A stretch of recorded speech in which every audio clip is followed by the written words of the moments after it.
오늘은 CNN을 이용해서 99% 이상의 정확도를 가지는 MNIST 예제를 풀어보도록 하겠습니다. 먼저 우리는 지난 시간에 다음과 같이 이렇게 입력, 은닉, 그리고 출력증으로 이루어진 MLP, 즉 멀티레이어 퍼셉트론을 이용해서 MNIST는 96.44%, 패션 MNIST는 86.35%를 달성했습니다. 그런데 이러한 MLP에서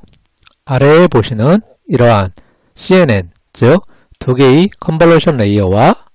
두 개의 풀링 레이어를 가지는 이러한 CNN으로 구조를 바꾼다면 과연 MNIST와 패션 MNIST의 정확도가 얼마나 향상되는지 아직은 알기 어렵습니다. 그래서 다음 장부터는 이러한 CNN을 설계하고 학습을 진행해서 과연 얼마나 성능 향상이 이루어지는지 알아보도록 하겠습니다. 먼저 다음과 같은 이러한 CNN 구조에서 피처 익스트랙터, 즉 이미지의 특징을 추출하는 이러한 특징 추출기에 해당하는 컨볼루션 레이어와 풀링 레이어의 API를 보면 다음에 이렇게 보시는 것처럼 컨볼루션 기능을 수행하는 것은 컴보2D, 풀링 기능을 수행하는 API는 maxful2D라는 것을 알 수 있습니다. 그래서 먼저 컨볼루션 기능을 수행하는 컴보2D 함수를 보면 다음과 같이 5개의 파라미터를 가지는데 먼저 컨볼루션 레이어로 들어오는 채널 개수를 나타내는 인채널, 즉 컨볼루션 레이어가 있다면 이 레이어로 들어오는 이러한 채널을 나타내는 게 인채널이고 컨볼루션 레이어에서 나가는 채널의 개수, 즉 컨볼루션 레이어에서 연산을 수행한 다음에 나가는 요 화살표 부분, 이 부분이 아웃 채널입니다. 그리고 커널 사이즈는 컨볼루션 레이어가 가지고 있는 그러한 필터의 크기를 나타냅니다. 만약 커널 사이즈가 다음과 같이 이렇게 커널 사이즈는 3이라고 하면 3 곱하기 3 크기의 커널 사이즈라는 것을 나타내고 스트라이드와 패딩은 우리가 이전에 학습했던 것처럼 필터를 얼마만큼 이동할 건지 나타내는 게 스트라이드, 그리고 컨볼루션 연산을 하기 전에 그 입력 채널에 패딩을 할지 안 할지 나타내는 그 크기를 나타내는 게 패딩이라는 것을 알 수 있고 다음 풀링 기능을 수행하는 이러한 maxful2D API를 보면 커널 사이즈와 스트라이드라는 두 개의 파라미터를 가진다는 것을 알 수 있는데 만약 여기 커널 사이즈는 2라고 이렇게 기술한다면 이 의미는 높이가 2, 너비가 2인 그러한 사각형 안에서 가장 큰 것만 나타내는 풀링 연산을 수행한다는 것임을 알 수 있습니다. 즉, 피처 익스트랙터에서 중요한 API는 컨볼루션 레이어의 컴보2D와 풀링 레이어의 maxful2D라는 것을 기억하시기 바랍니다. 그리고 여기 회색으로 표시되어 있는 이 플랫 레이어라는 이 부분을 보면 이 플랫 레이어의 역할은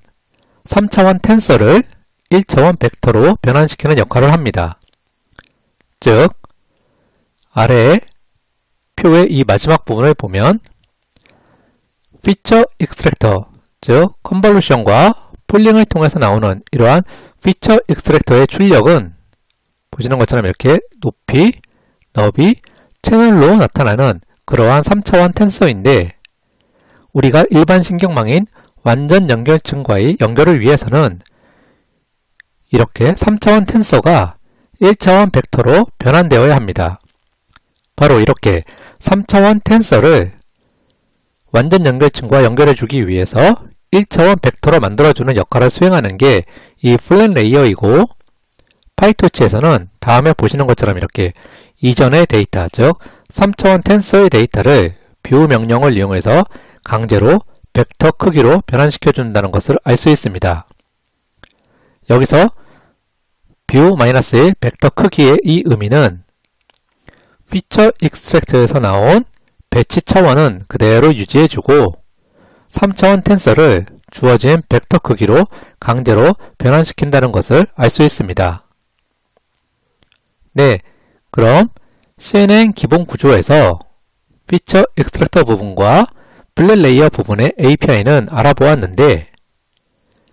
여기 컨버트2D에서 보이는 인 채널, 아웃 채널, 즉 채널에 대해서 많은 분들이 명확하게 개념을 알지는 못하는 것 같습니다. 그래서 실제 파이토치 코드를 진행하기 전에 이러한 채널이 무엇이고 입력 채널, 아웃 채널 이런 것들이 어떻게 계산되는지 먼저 알아보도록 하겠습니다. 먼저 이미지 데이터는 높이, 너비, 채널로 이루어진 이러한 3차원 텐서라고 일반적으로 말하고 있습니다. 여기서 높이라는 것은 이미지의 세로 방향의 픽셀 수, 그리고 너비는 이미지의 가로 방향의 픽셀 수, 그리고 채널은 이미지의 색 성분을 나타낸다고 하는데, 아래의 이미지를 통해서 확인해 보면 높이는 세로 방향에 몇 개의 픽셀이 있는지를 나타내고, 너비는 여기서 보시는 것처럼 이렇게 가로에 몇 개의 픽셀이 있는지 나타내는데, 채널은 이미지의 색 성분을 나타낸다고 하지만 실제 우리가 딥러닝에서 채널은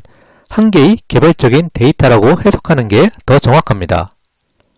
즉, 아래에 흑백 이미지를 보시면 흑백 이미지는 높이, 너비 1이라는 이러한 3차원 텐서로 나타낼 수 있는데, 여기 예를 통해서 보면 28 곱하기 28 곱하기 1로 이렇게 나타난다는 것은 이 의미를 해석해 보면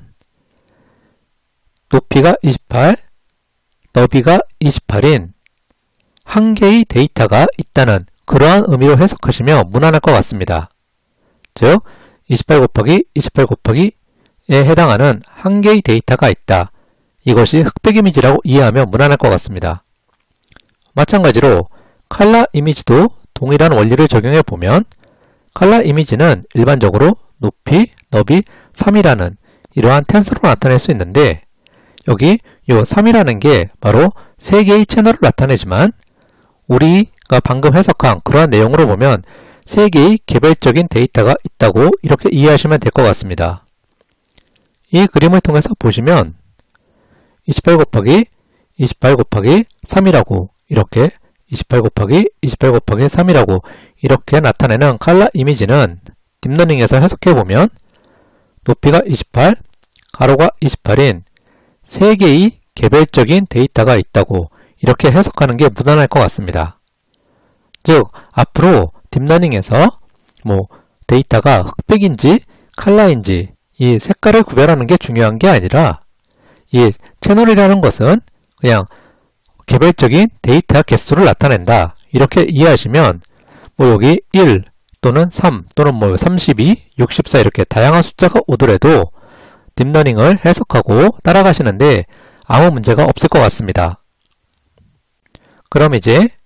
다음과 같이 이렇게 여러 개의 채널로 이루어진 입력 데이터에 대해서 컨볼루션이 어떻게 연산되는지 알아보면, 그림에서 보시는 것처럼 이렇게 여러 개의 채널을 가진 데이터에 대해서 컨볼루션을 하기 위해서는 컨볼루션의 원래 수학 공식에 기반해서 여기 대응되는 필터의 개수도 입력 채널의 개수만큼 존재해야 합니다. 그런데 이 그림을 보시면 입력 채널은 2개인데 필터는 3개라서 마치 개수가 다른 것처럼 보이지만 컨볼루션이 어떻게 수행되는지 좀 더 자세히 알아보면 옆에 보시는 것처럼 이렇게 먼저 한 개의 필터는 입력 채널 개수와 일치하도록 확장이 됩니다. 즉, 입력 채널이 2개고 필터는 1이라 필터 하나는 옆에 보시는 것처럼 이렇게 입력 채널 개수가 2개니까 이 개수에 맞춰서 필터 1이 2개로 확장이 되고 각각의 입력 채널에 대해서 필터가 컨볼루션 연산을 수행한 다음에 임시적인 어떤 특징 맵을 만들어내고 이렇게 임시적으로 만들어낸 특징 맵을 더해서 한 개의 최종 출력 채널을 만들어낸다는 것을 알 수 있습니다. 즉, 이 그림에서 보시면 입력 채널이 2개니까 이에 대응되는 필터도 2개, 필터 1이라고만 표현되어 있지만 각각의 필터가 필터 1이 입력 채널에 대응돼서 한 개의 출력 채널을 만들어낸다는 것을 알 수 있습니다. 마찬가지로 필터 2도 입력 채널이 2개니까 우리가 보기엔 필터 2가 한 개처럼 보이지만 실제 각각의 입력 채널에 대해서 대응되도록 이렇게 필터 2가 확장이 돼서 임시 특징 맵을 만들고 이걸 더해서 출력 채널 2, 즉 두 번째 출력 채널을 만들어내고 마찬가지로 세 번째 필터도 이렇게 2개로 확장이 돼서 각각의 입력 채널에 대해서 연산을 수행해서 최종적인 출력 채널 세 번째를 만들어낸다는 걸 알 수 있습니다. 즉 이걸 통해서 우리가 알 수 있는 건 어떤 한 개의 출력 채널, 즉 여기 보면 3개의 출력 채널이 나왔지만 이 각각의 한 개의 출력 채널은 각각의 입력 채널과 한 개 필터의 컨볼루션을 통해서 만들어지기 때문에 컨볼루션 층에서의 출력 채널의 개수는 반드시 필터의 개수와 일치한다는 것을 알 수 있습니다. 즉 우리 이 예에서는 필터가 3개이기 때문에 출력 채널도 3개. 만약에 필터의 개수가 64개다. 그러면 당연히 출력 채널도 64개가 나온다는 것을 알아두면 좋을 것 같습니다. 먼저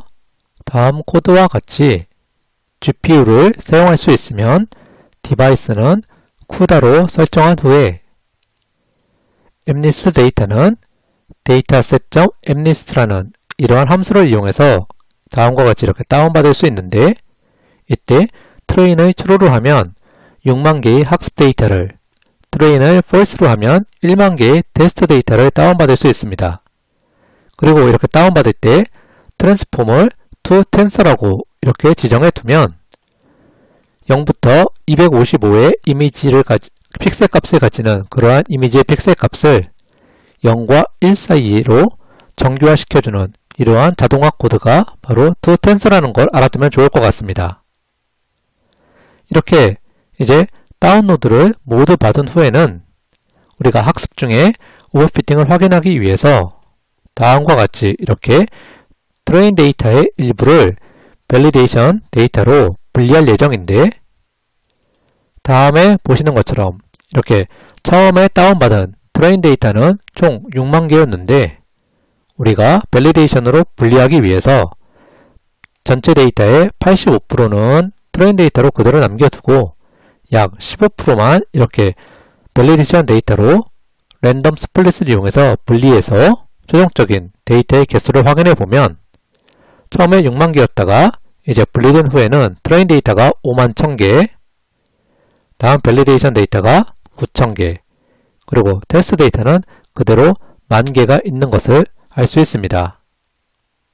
그럼 이제 다음과 같은 이러한 myCNN 모델이라는 클래스를 구현해 보도록 하겠습니다. 먼저 init 함수를 보면 아래에 보시는 것처럼 이렇게 아키텍처를 구성하는 다양한 계층을 정의해 두는 걸 알 수 있는데 먼저 첫 번째 컨볼루션층 convo2d를 보면 옆에 보시는 것처럼 이렇게 필터의 개수가 32개, 즉 출력 채널의 개수가 32개로 정의한 걸 알 수 있고 마찬가지로 두 번째 컨볼루션층인 convo2d에서 아웃풋 채널이 64라는 것은 해당되는 컨볼루션 레이어에 옆에 이렇게 보시는 것처럼 총 64개의 필터가 있다는 것을 알 수 있습니다. 다음으로 실제 데이터를 전달해서 최종 출력값을 계산하는 forward 함수를 보면 먼저 우리가 구현한 CNN 모델로 들어오는 데이터의 쉐입은 28 곱하기 28 곱하기 1, 즉 높이 28, 너비 28, 그리고 채널이 하나인 이러한 데이터가 들어온다는 것을 알 수 있습니다. 이렇게 입력으로 들어온 데이터가 아래에 보시는 것처럼 이렇게 컨볼루션과 폴링층을 거쳐가며 최종적으로는 28 곱하기 28 곱하기 1이라는 이러한 데이터 쉐입이 최종적으로는 7 곱하기 7 곱하기 64로 변하는 것을 알 수 있는데 이렇게 변하는 과정을 스텝 바이 스텝으로 알아보면 먼저 우리가 convo2d를 정의할 때 패딩은 1, 즉 패딩을 적용했습니다. 이렇게 패딩이 적용되었기 때문에 컨볼루션 층을 통과한 데이터는 크기는 변하지 않고 여기 보시면 28 곱하기 28 곱하기 1인데 패딩이 적용되었기 때문에 이 컨볼루션층을 통과해서 나온 이 데이터도 크기는 그대로라는 걸 알 수 있습니다. 그런데 이 컨볼루션층에 포함된 필터가 32개이기 때문에 여기 보시는 것처럼 28, 28, 1이라는 이러한 데이터가 첫 번째 컨볼루션층을 통과해서 나오니까 28 곱하기 28 곱하기 32 이렇게 출력 채널의 개수가 필터의 개수와 동일하게 바뀌었다는 걸 알 수 있습니다. 마찬가지로 두 번째 컨볼루션층도 보면 패딩이 적용되었기 때문에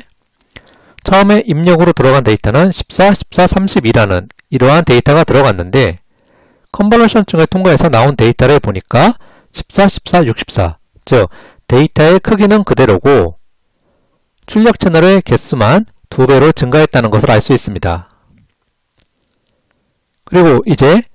맥스플링층을 보면 맥스플링층은 여기서 보시면 이렇게 우리가 커널 사이즈는 2라고 정의했기 때문에 이 맥스플링층을 통과한 데이터의 크기는 절반, 즉 2분의 1로 바뀐다는 것을 알 수 있습니다. 그래서 코드를 따라가 보면 맥스플링층으로 들어온 데이터는 처음에 28, 28, 32였는데 이 맥스플링층을 통과하고 나면 데이터 크기는 절반으로 줄고 보시는 것처럼 이렇게 28, 28이 14, 14로 크기가 절반으로 준 다음에 채널의 크기는 변화가 없다는 걸 알 수 있습니다. 마찬가지로 두 번째 컨볼루션층을 통과한 데이터는 14, 14, 64였는데 플링층을 통과하니까 데이터 크기는 7 곱하기 7로 바뀌고 채널의 개수는 그대로 64라는 것을 알 수 있습니다. 네, 이렇게 이제 모델 클래스를 정의했기 때문에 아래에 보시는 것처럼 이렇게 myCNN 모델이라고 해서 모델 인스턴스를 생성하고 손실함수와 옵티마이저를 정의하면 이제 학습을 진행할 수 있는데 여기서 크로스 엔트로피 로스라는 이러한 손실함수를 보시면 이 손실함수 안에는 내부적으로 소프트맥스 함수가 포함되어 있습니다. 즉 이렇게 크로스 엔트로피 로스 함수는 내부적으로 우리가 모델에서 출력하는 여기 이 부분 로짓이라는 이 값에 소프트맥스 함수를 먼저 적용시킨 후에 그 값을 가지고 손실함수를 계산한다는 것을 알아두면 좋을 것 같습니다. 그럼 이제 학습과 검증을 위해 다음과 같이 트레인 함수와 밸리데이션 함수를 정의하도록 하겠습니다. 먼저 트레인 함수에서는 신경망을 학습 모드, 즉 모델 파라미터를 업데이트 시키는 이렇게 모델.train이라는 이러한 함수를 이용해서 학습 모드로 전환을 한 후에